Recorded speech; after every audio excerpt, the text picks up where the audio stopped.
Hello, welcome to my YouTube channel cloth by Rose. അപ്പോൾ ഞാൻ 2 ദിവസം മുമ്പ് ഈ ഒരു ഓഫീസ് വെയർ കുർത്തിയുടെ ഒരു റീൽ ഇട്ടിട്ടുണ്ടായിരുന്നു കേട്ടോ. അപ്പോൾ കോട്ടൺ നോർമൽ ഒരു കോളറല്ല, നോർമൽ നെക്കാണ് വരുന്നത്, പക്ഷെ കണ്ട കോളറാന്ന് തോന്നും. അങ്ങനെ ഒരു ഓഫീസ് വെയർ കുർത്തിയുടെ ഒരു വീഡിയോ ആണ് കേട്ടോ ഇന്ന് പറയുന്നത്. അപ്പോൾ അതിന്റെ പലാസോ പാൻറ്റിന്റെ ഒപ്പമാണ് നമ്മൾ ഇട്ടത്. അതിന്റെ വീഡിയോ ഇല്ല, കാരണം ഇതിനു മുമ്പ് ഞാൻ പലാസോ പാൻറ്റ് അടിക്കുന്നത് എങ്ങനെയാണെന്ന് പറഞ്ഞിട്ടുണ്ട് കേട്ടോ. അപ്പോൾ ടോപ്പിന്റെ മാത്രം വീഡിയോ ആണ് കേട്ടോ ഒന്ന് കാണിക്കുന്നത്. അപ്പോൾ ഞാനതൊരു 60 ഇഞ്ച് വിട്ടുള്ളൊരു മെറ്റീരിയലാണ്. ഞാനൊരു 1.5 മീറ്റർ എടുത്തിട്ടുള്ളൂ കേട്ടോ, കാരണം നമുക്ക് വിട്ട് വൈസ് കിട്ടും. അപ്പോൾ അതിന്റെ ലൈനിങ് നമ്മളൊന്ന് ആദ്യം തന്നെ അയൺ ചെയ്തിട്ട് 6 ഇഞ്ച് ഷോൾഡർ വിട്ട് ഞാൻ അടയാളപ്പെടുത്തിയിട്ടുണ്ട്. സീം അലവൻസ് ഒരു 1/2 ഇഞ്ച് ആദ്യമേ തന്നെ മാർക്ക് ചെയ്യാനായിട്ട് മറക്കരുത്. ശേഷം നമ്മുടെ മിഡ് ആം ഹോൾ ലെങ്ത് ഒരു 5.5 ഇഞ്ച് മാർക്ക് ചെയ്തിട്ടുണ്ട്. ഇപ്പോൾ ഒരു 14-14.5 അളവുള്ളവർക്കൊക്കെ 5.5 ഇഞ്ച് ഓക്കെ ആയിരിക്കും കേട്ടോ. അപ്പം അതിന് കുറവുള്ളവർ 5 എടുക്കുക, കൂടുതലുള്ളവർ 6 ഇഞ്ചിലോട്ടാക്കിയാലും കുഴപ്പമൊന്നുമില്ല. ഇനി ചെസ്റ്റ് അളവാണ് കേട്ടോ മാർക്ക് ചെയ്യുന്നത്. ചെസ്റ്റ് അളവ് എനിക്ക് 33.5 ഇഞ്ചാണ്. അതിന്റെ കൂടെ 3 ഇഞ്ച് ലൂസ് ആഡ് ചെയ്തിട്ട് 4 കൊണ്ട് ഡിവൈഡ് ചെയ്യുക. അപ്പോൾ 9.125 കിട്ടും. അപ്പോൾ ആ ഒരു അളവ് മാർക്ക് ചെയ്തിട്ട് 12.5 ഇഞ്ച് ലെങ്ത് വേസ്റ്റിന്റെ ലെങ്ത് ഞാൻ മാർക്ക് ചെയ്തിട്ടുണ്ട്. അതിന്റെ റൗണ്ട് വരുന്നത് 30 ഇഞ്ചാണ്. അതിന്റെ കൂടെ 2 ഇഞ്ച് ആഡ് ചെയ്താൽ 32 കിട്ടും. അതിന് 4 കൊണ്ട് ഡിവൈഡ് ചെയ്തിട്ട് 8 ഇഞ്ച് മാർക്ക് ചെയ്തിട്ടുണ്ട്. പിന്നെ സ്റ്റൊമക്ക് ലെങ്ത് 17 ഇഞ്ചാണ്. 35 ഇഞ്ചാണ് റൗണ്ട് വരുന്നത്. അതിന്റെ ഒപ്പം തന്നെ 2 ഇഞ്ച് ലൂസ് ആഡ് ചെയ്യുക, 4 കൊണ്ട് ഡിവൈഡ് ചെയ്യുക, മാർക്ക് ചെയ്യുക. പിന്നെ സ്ലിറ്റ് അളവ് ഒരു 18 ഇഞ്ചാണ് വരുന്നത്. അപ്പോൾ സ്ലിറ്റ് അളവിന്റെ കൂടെ ഞാൻ 1 ഇഞ്ചാണ് ലൂസ് ആഡ് ചെയ്തത്. അപ്പോൾ 36.4 അതിന്റെ കൂടെ 1 ഇഞ്ച് കൂട്ടുമ്പോൾ 37.4 കിട്ടും. അപ്പോൾ അതിന് 4 കൊണ്ട് ഡിവൈഡ് ചെയ്യുമ്പോൾ 9.125 കിട്ടും കേട്ടോ. അപ്പൊ അങ്ങനെ മാർക്ക് ചെയ്തിട്ട് ആവശ്യമുള്ള ഫ്ലയറും കൂടി നമ്മൾ മാർക്ക് ചെയ്ത് കൊടുക്കുക. അതിനുശേഷം ഈ മാർക്ക് ചെയ്തേണ അളവുകളെല്ലാം കൂടിയിട്ട് കൂട്ടി യോജിപ്പിച്ച് കൊടുക്കുക. അപ്പൊ നമ്മൾ ലൂസുകൾ ആഡ് ചെയ്യണത് മാത്രം ഒന്ന് ശ്രദ്ധിച്ചാൽ മതി. അപ്പോൾ സാധാരണ മീഡിയം ഒരു 1 ഉള്ളവർക്കൊക്കെ ആണെങ്കിൽ ഞാൻ ഈ പറഞ്ഞ ലൂസ് അളവ് ആഡ് ചെയ്താൽ മതി. ചെസ്റ്റിന്റെ ഒപ്പം 3, വേസ്റ്റിന്റെ ഒപ്പം 2, സ്ലിറ്റിന്റെ ഒപ്പം 1, 3, 2, 1 പ്രപ്പോർഷനിൽ ആഡ് ചെയ്ത് കൊടുത്താൽ മതി. തടി കൂടിയവരാണെങ്കിൽ 4, 3, 2 ആ ഒരു ഓപ്ഷനിൽ ലൂസ് ഫിറ്റ് വേണമെന്നുണ്ടെങ്കിൽ അങ്ങനെയും ചെയ്യാം കേട്ടോ. അതിനുശേഷം ബാക്കിലെ ലൈനിങ്ങും ഞാൻ മാർക്ക് ചെയ്ത് കൊടുത്തിട്ടുണ്ട്. ശേഷം മെയിൻ മെറ്റീരിയൽ ബാക്കും ഫ്രണ്ടും കട്ട് ചെയ്തെടുത്തിട്ടുണ്ട്. ഇനി നമ്മൾ ഈ ഒരു ചുരിദാറിന് വേണ്ടിയിട്ട് ബെൽ സ്ലീവ് ആണ് കേട്ടോ ഞാൻ കട്ട് ചെയ്തത്. അപ്പോൾ ആ ഒരു ബെൽ സ്ലീവ് അത്യാവശ്യം 3/4 ലെങ്ത്തിലാണ് മാർക്ക് ചെയ്തത്. അപ്പോൾ മടക്കിടിക്കാനുള്ള ആ ഒരു സീം അലവൻസ് നമ്മൾ ആദ്യമേ തന്നെ മാർക്ക് ചെയ്ത് കൊടുക്കാം. അതിനുശേഷം നമുക്ക് എത്രയാണോ ലെങ്ത് വേണ്ടത് അത് മാർക്ക് ചെയ്യാം. ഞാനിവിടെ ഒരു 17 ഇഞ്ച് 16.5-17 എന്നൊക്കെ പറഞ്ഞു കഴിഞ്ഞാൽ 3/4 ഇഞ്ചൊക്കെ വരും കേട്ടോ. അപ്പൊ ഞാനൊരു 16 ഇഞ്ച് മാർക്ക് ചെയ്ത് കൊടുത്തിട്ടുണ്ട് കേട്ടോ.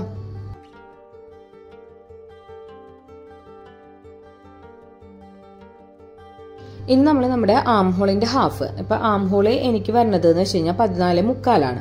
അപ്പൊ അതിന്റെ ഹാഫ് അളവ് എത്രയാണെന്ന് വെച്ച് കഴിഞ്ഞാൽ അത് നമ്മൾ മാർക്ക് ചെയ്ത് കൊടുക്കുക. അപ്പൊ 14 ഇഞ്ചൊക്കെ ആണെങ്കിൽ 7 ഇഞ്ച് നമ്മളൊന്ന് മാർക്ക് ചെയ്യുക. അതിനുശേഷം താഴത്തോട്ട് 3 ഇഞ്ച് ലെങ്ത് ആണ് കേട്ടോ ഞാൻ താഴത്തോട്ട് വരയ്ക്കുന്നത്.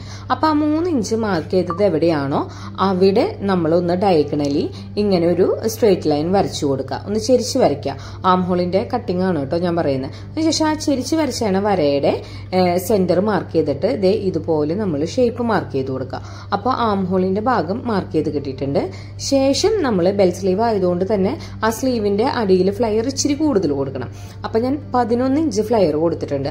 അത്രയും ആവശ്യം ഉണ്ടെങ്കിൽ മാത്രം കൊടുത്താൽ മതി, അല്ലെങ്കിൽ നമ്മൾ ഫോൾഡ് ചെയ്തിട്ട് 9 ഇഞ്ചോ 10 ഇഞ്ചോ ഒക്കെ കൊടുത്താൽ മതി. അപ്പോൾ ഒരു 20 ഇഞ്ച് ഫ്ലയർ ഒക്കെ കിട്ടിയാൽ അത്യാവശ്യം നമുക്ക് ബെൽ സ്ലീവിന്റെ ഒരു മോഡലാവും കേട്ടോ. അപ്പൊ ഇച്ചിരി നമ്മുടെ ഒരു കംഫർട്ട് അനുസരിച്ചിട്ടുള്ള ഒരു ഫ്ലയർ നിങ്ങൾ ആഡ് ചെയ്ത് കൊടുത്താൽ മതി.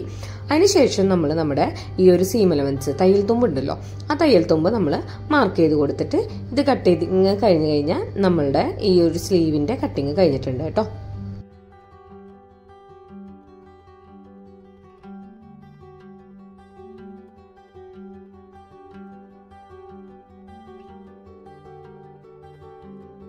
ഇനി നമുക്ക് ആ ഒരു കോളർ നെക്കാണ് നമ്മൾ കട്ട് ചെയ്യേണ്ടത്. അപ്പൊ ഞാൻ ക്ലോത്ത് ക്യാൻവാസ് ആണ് കേട്ടോ എടുത്തേണത്.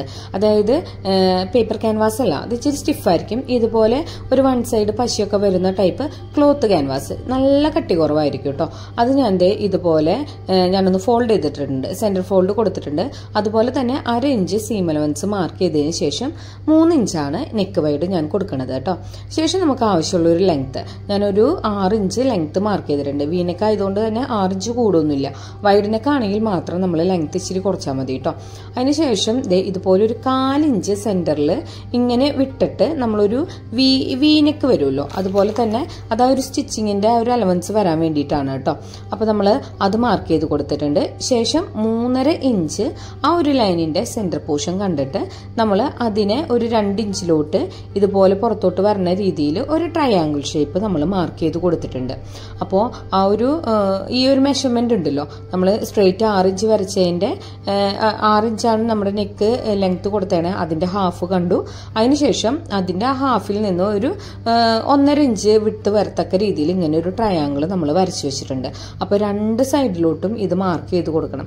2 സൈഡും ഈക്വലി വരാൻ വേണ്ടിയിട്ടാണ്. അപ്പോൾ ആ വരച്ച ഭാഗത്ത് നിന്ന് 2 സൈഡിലോട്ടും നമ്മൾ മാർക്ക് ചെയ്ത് കൊടുത്തിട്ട് അതൊന്ന് പെൻ വെച്ചിട്ട് നമ്മൾ 2 ഭാഗം ഒന്ന് മാർക്ക് ചെയ്ത് കൊടുക്കാനായിട്ട് മറക്കരുത് കേട്ടോ.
ഇനി നമ്മൾ നമ്മുടെ ബാക്ക് പോർഷൻ ആണ് കേട്ടോ മാർക്ക് ചെയ്യുന്നത്. ബാക്ക് നെക്ക് അത് ഇതുപോലെ തന്നെ 3 ഇഞ്ചിൽ നെക്ക് വൈഡ് കൊടുത്തിട്ടുണ്ട്. പിന്നെ നമുക്ക് ഒരു 3 ഇഞ്ചോളം തന്നെ നെക്ക് ലെങ്ത് കൊടുത്തിട്ട് റൗണ്ട് നെക്കാണ് കേട്ടോ മാർക്ക് ചെയ്യുന്നത്. അപ്പോൾ അതും നമ്മളൊന്ന് സ്റ്റീം ചെയ്തെടുക്കാം. ഫ്രണ്ട് ഭാഗം നേരത്തെ പറഞ്ഞ കൂട്ടി തന്നെ സ്റ്റീം ചെയ്തെടുത്തതിന് ഭാഗത്ത് നിന്ന് 4 വശത്തും നമ്മളൊരു 1/2 ഇഞ്ച് നമ്മൾ വിട്ടിട്ട് വേണം കട്ട് ചെയ്തെടുക്കാനായിട്ട്. മെയിൻ ക്ലോത്ത് കേട്ടോ, വൈറ്റ് ക്ലോത്ത് പറഞ്ഞല്ലോ അത്, കാരണം അത് നമുക്കൊന്ന് മടക്കി അടിക്കാൻ വേണ്ടിയിട്ടാണ് കേട്ടോ.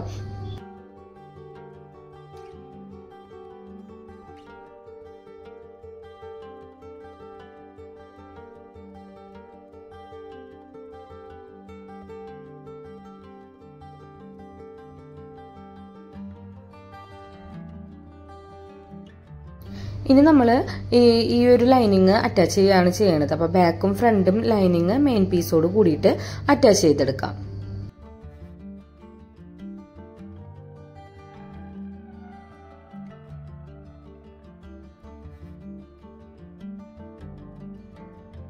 ഇനി ഫ്രണ്ട് പോർഷനിൽ നമ്മുടെ നെക്ക് അറ്റാച്ച് ചെയ്യാണ് ചെയ്യണത്. അപ്പോൾ ഞാൻ നേരത്തെ പറഞ്ഞ കൂട്ട് ആ ക്യാൻവാസ് വിട്ടിട്ട് ഒരു 1/2 ഇഞ്ച് വിട്ടിട്ട് വേണം നമ്മൾ ക്ലോത്ത് കട്ട് ചെയ്തെടുക്കാമെന്ന് പറഞ്ഞായിരുന്നു.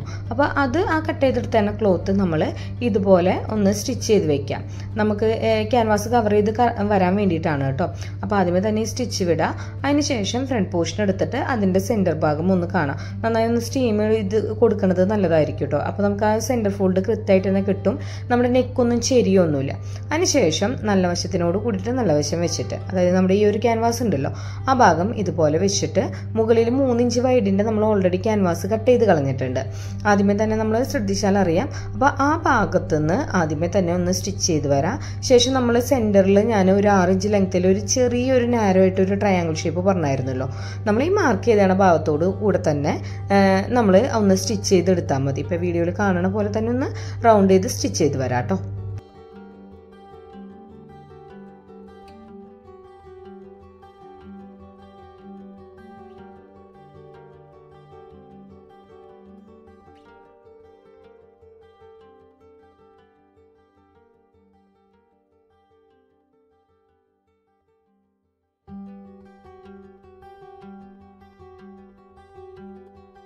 ഇനി നമ്മൾ സ്റ്റിച്ച് ചെയ്ത ഭാഗത്തിന്റെ ഒരു 1/4 ഇഞ്ച് വിട്ടിട്ട് നമ്മൾ ഇതുപോലെ ആ സെന്റർ ഭാഗവും നമ്മൾ ഇതുപോലെ ഒന്ന് കട്ട് ചെയ്തെടുക്കണം കേട്ടോ.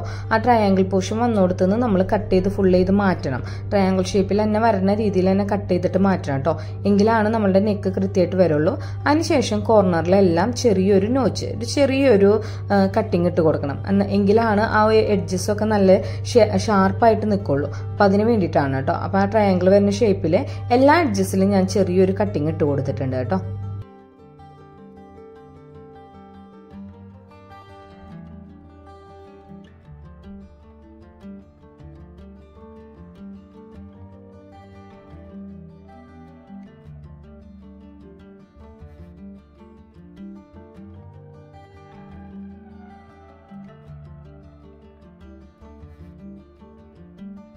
ഇനി ഷാർപ്പായിട്ടുള്ള എന്തെങ്കിലും ഒരു സാധനം വെച്ചിട്ട് നമ്മളുടെ ഈ എഡ്ജസ് ഒക്കെ ഒന്ന് കുത്തി കൊടുക്കുക. അതായത് നമുക്ക് ആ ഒരു നെക്കിന്റെ ഷേപ്പ് കൃത്യമായിട്ട് വരാൻ വേണ്ടിയിട്ടാണ്. എന്നിട്ട് നല്ല രീതിയിൽ തന്നെ സ്റ്റീം ചെയ്ത് കൊടുത്തെങ്കിലാണ് കേട്ടോ ഈ നെക്ക് പെർഫെക്റ്റ് ആയിട്ട് നിൽക്കുള്ളൂ. അപ്പൊ സ്റ്റീം ചെയ്യാനായിട്ടും മറക്കരുത്.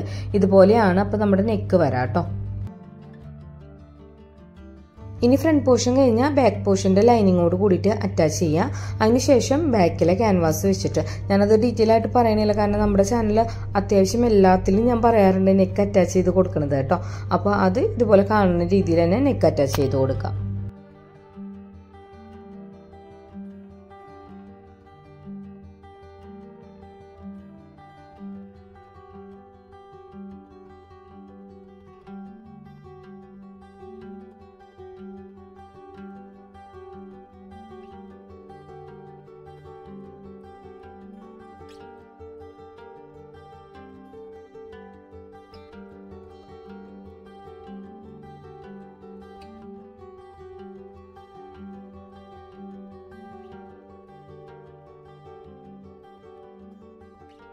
ഇനി നമ്മുടെ ഷോൾഡർ കവർ ചെയ്ത് അടിക്കുകയാണ് ചെയ്യുന്നത്. ഷോൾഡർ കവർ ചെയ്യണത് ഞാൻ ചെറിയൊരു ഷോർട്ട് വീഡിയോ ആയിട്ടും ചെയ്തിട്ടുണ്ട്, ഷോർട്സ് ആയിട്ടും ചെയ്തിട്ടുണ്ട്. അപ്പോൾ ആരെങ്കിലും പുതിയതായിട്ട് കാണുന്നവർക്ക് ഡൗട്ട് ഉണ്ടെങ്കിൽ നമ്മുടെ ചാനലിൽ തന്നെ ഷോർട്സുകൾ എടുത്ത് നോക്കിയാൽ മതി. അതുപോലെ തന്നെ നെക്ക് അറ്റാച്ച് ചെയ്യണതും നമ്മൾ കാണിച്ചിട്ടുണ്ട് കേട്ടോ. ഡീറ്റെയിൽ ആയിട്ട് ഒരു ചെറിയൊരു ഷോർട്ട് വീഡിയോ ആയിട്ട് ചെയ്തിട്ടുണ്ട്. അപ്പോൾ അത് നോക്കിക്കഴിഞ്ഞാൽ കൺഫ്യൂഷൻസ് ഒക്കെ മാറും കേട്ടോ. ശേഷം നമ്മൾ നമ്മുടെ സ്ലീവ് ഉണ്ടല്ലോ, ബെൽ സ്ലീവ് ആണ് നമ്മൾ കട്ട് ചെയ്ത് വെച്ചേനെ, അതിന്റെ അടിഭാഗം ഒന്ന് മടക്കിയടിക്കുക. ശേഷം നമ്മുടെ ബോഡി പോർഷനായിട്ട് അറ്റാച്ച് ചെയ്ത് കൊടുക്കുക.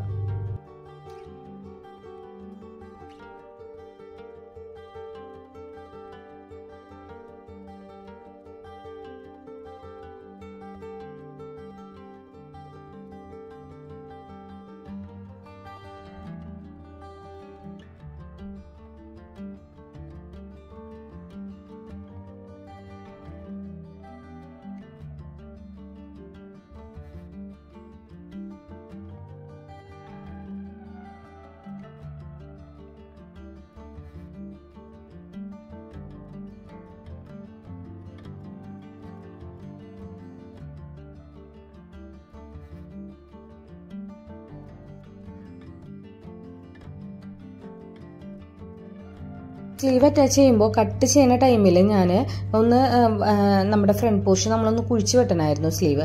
അത് ഞാൻ വിട്ടുപോയിട്ടോ. അപ്പോൾ നമ്മൾ എപ്പോഴും കുർത്തീസ് അടിക്കുമ്പോൾ ശ്രദ്ധിക്കേണ്ട ഒരു കാര്യമാണ്, ഫ്രണ്ട് ഭാഗം നമ്മൾ ആം ഹോൾ കുഴിച്ച് വെട്ടും വേണം, നമ്മുടെ സ്ലീവിൻ്റെ ഭാഗവും നമ്മൾ കുഴിച്ച് വെട്ടിയിട്ട് വേണം. അതായത് ഫ്രണ്ട് പോർഷനിൽ സ്ലീവിൻ്റെ ഏത് സൈഡാണോ വരുന്നത് ആ സൈഡ് നമ്മൾ കുഴിച്ച് വെട്ടാനായിട്ട് മറക്കരുത്. അപ്പോൾ അതും കുഴിച്ച് വെട്ടിയിട്ട് വേണം നമ്മളുടെ ബോഡി പോർഷനായിട്ട് ഇത് അറ്റാച്ച് ചെയ്തെടുക്കാനായിട്ട്.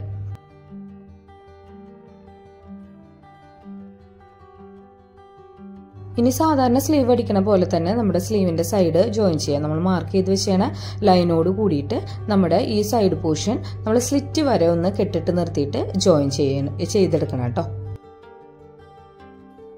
ഇനി നമ്മുടെ സ്ലിറ്റ് ഭാഗം മടക്കിയടിക്കുകയാണ് ചെയ്യണത്. 1 ഇഞ്ചാണ് നമ്മൾ വിട്ടിട്ടുണ്ടെങ്കിൽ ആ 1 ഇഞ്ച് ഫുള്ളായിട്ടും മടക്കിയിട്ട് നമ്മൾ ഈ ഒരു സ്ലിറ്റ്, ഇതിന് മുമ്പത്തെ വീഡിയോസിലൊക്കെ ഞാൻ കാണിച്ചിട്ടുണ്ട് കേട്ടോ സ്ലിറ്റ് അടിക്കണത്. അതുകൊണ്ടാണ് ഞാനത് ക്ലിയർ ചെയ്ത് പറയാത്തത്. അപ്പോൾ നമുക്ക് വീഡിയോ കണ്ടാൽ തന്നെ അത് മനസ്സിലായിക്കോളും. പിന്നെ ശ്രദ്ധിക്കേണ്ട ഒരു കാര്യം എന്ന് വെച്ച് കഴിഞ്ഞാൽ നമ്മുടെ സ്ലിറ്റിൻ്റെ എൻഡ് ഭാഗം വരുമല്ലോ, എൻഡ് ഭാഗം എന്ന് വെച്ച് കഴിഞ്ഞാൽ നമ്മൾ കെട്ടിട്ട് നിർത്തിയാണ് ഭാഗം. അവിടെ വരുമ്പോൾ ഒരു ചതുര ഷേപ്പിൽ തന്നെ കൊടുക്കണം. ചിലരത് ട്രയാങ്കിൾ ഷേപ്പിൽ അടിക്കാറുണ്ട്, പക്ഷെ ചതുരത്തിൽ അടിക്കണതായിരിക്കും എപ്പോഴും ഒരു ഭംഗി ഉണ്ടാവുക കേട്ടോ. ഒരു ഫിനിഷിങ് കൂടുതൽ അങ്ങനെയായിരിക്കും. അതിനുശേഷം ഇതുപോലെ നമ്മൾ ഒന്ന് മടക്കിയടിച്ചിട്ട് അടിഭാഗം കൂടി മടക്കിയടിച്ച് കഴിഞ്ഞാൽ നമ്മുടെ ടോപ്പ് റെഡിയാണ്. അപ്പോൾ ഇത്രയേ ഉള്ളൂ കേട്ടോ ഈ ഒരു ഡ്രസ്സിൽ വരുന്നത്. ശരിക്കും അതൊരു ഓഫീസ് വെയറിലൊക്കെ ചെയ്യാൻ പറ്റാവുന്ന, അല്ലെങ്കിൽ ഓഫീസ് വെയർ ആയിട്ട് ഇട്ട് പോകാൻ പറ്റാവുന്ന ഒരു മോഡലാണ്. സാധാരണ ഒരു കുർത്തീനേക്കാളും കുറച്ചും കൂടി കംഫർട്ടായിരിക്കും കേട്ടോ, കാരണം ഇച്ചിരി ലൂസ് ഫിറ്റ് ആണ് വരുന്നത്. അപ്പോൾ നമ്മളുടെ ഡ്രസ്സ് റെഡി ആയിട്ടുണ്ട്. അതിൻ്റെ ഫൈനൽ ലുക്കൊക്കെ കണ്ടിട്ട് എല്ലാവരും കമൻറ്റ് ചെയ്യാനൊന്നും മറക്കരുത്. അപ്പോൾ ഇഷ്ടമായി കഴിഞ്ഞാൽ നിങ്ങൾ ലൈക്ക് ചെയ്യുക, ഷെയർ ചെയ്യുക, സബ്സ്ക്രൈബ് ചെയ്യുക. അടുത്ത വീഡിയോയിൽ കാണാം. ബൈ.